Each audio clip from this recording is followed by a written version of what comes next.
Pemirsa, hujan deras disertai dengan angin kencang menerjang pesisir Majene, Sulawesi Barat. Akibatnya 5 rumah warga rusak serta merobohkan tenda pesta pernikahan.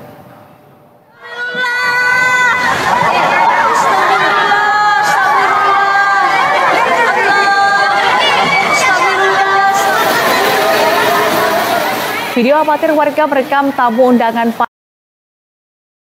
saat tenda pernikahan roboh. Kepanikan bertambah setelah salah seorang warga tertimpa rangka atap rumah yang berterbangan. Ia pun mengalami luka robek di bagian kepala. Warga lainnya lantas berjibaku untuk menyelamatkan korban dan membawanya ke rumah sakit untuk mendapatkan penanganan medis. Selain merobohkan tenda, angin kencang juga merusak 5 rumah warga.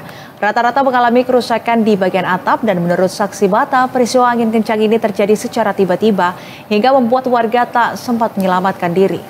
BMKG pun mengimbau warga di wilayah Majene dan Polewali Mandar untuk waspada, sebab angin kencang masih berpotensi terjadi selama 2 hari ke depan.